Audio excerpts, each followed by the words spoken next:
Even assuming that the universe is deterministic, I think that it's fair to say that we still have options. In the service industry, of which I am a part, we have kind of a snide remark that you don't actually say to anybody's face, but it's always something you kid around about. You say, the customer has options here. They can take it or leave it. Another way of saying it, you can like it or lump it. Okay, so when it comes to that which we cannot change, something over which we have no choice, no control, that's essentially our choices. You accept it or you reject it. You like it or you lump it. Doesn't matter. It's going to happen anyway. It's more or less your input is not required. And whether or not you like it makes no difference in the outcome, but it may make a difference to you, which is why, you hear aphorisms like, when you stare into the abyss stares back into you. If you hate everything, the hate comes back at you. If you're cool with that, that's great. If you love everything, the love comes back at you. That's, it just seems to be whatever you project onto the universe in terms of value will be projected back at you. It just seems to be that that's the way these things work.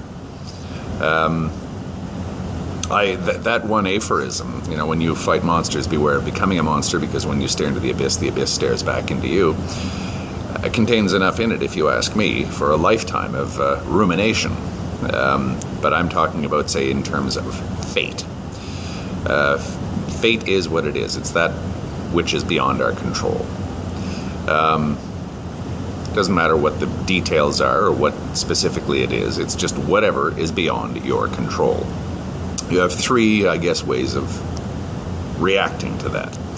You can like it, you can hate it or dislike it, or you can be completely neutral.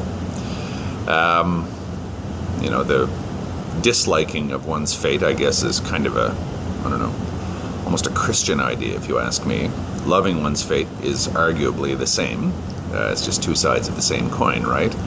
Being indifferent, I guess, would be a Buddhistic sort of idea where you're just meeting everything with equanimity, or even indifference.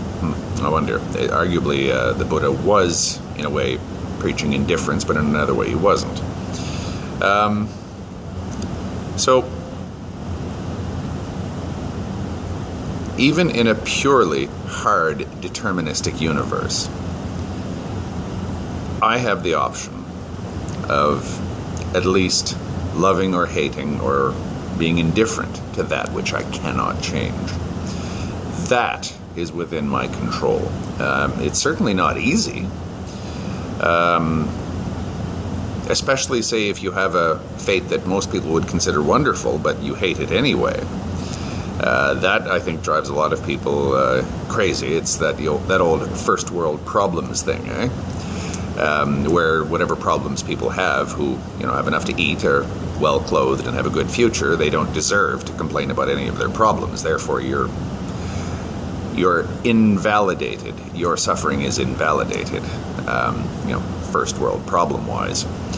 Well, no, suffering is suffering. If you're suffering, you're suffering. You can't tell somebody else that your suffering is invalid. By the same token, if somebody loves their fate, classic example of kind of an irrational love of fate is the well-known nickname of the city of Calcutta. If you want to talk about, say, the poorest and most squalid human life can get, go to the slums north of Calcutta. You'll see it just as bad as human poverty and degradation and filth get. And yet they call it the city of joy. That's a hint at Amor Fati, love of one's fate. Well, whatever you make of living in this cesspit, it's my fate. I have the option of hating it, or I have the option of loving it. Which one should I avail myself of? In terms of my own advantage, what's best for me? Admittedly, there may be some sort of moral imperative for me to go out there and try and improve everything. But let's say that I'm an illiterate peasant attempting to improve the entire city of Calcutta. What are my chances of doing that single-handedly? Well, I can do the old starfish thing where you have the monk going up, picking up starfishes at low tide and throwing them back into the water, and somebody says, why the hell are you doing that? Look at how many starfish there are here. Can't possibly matter. And, the guy says, well, it matters to this one starfish, and he throws it into the water. So it's okay. Now, you sort of say, he's doing that, but he's still living in the slums of Calcutta. He's doing in his own little way that which he can to improve the situation, but odds are it's going to remain exactly the way it was before he started, or at least his personal input is going to be minimal. I would put that down to gnothe se auton, know thyself.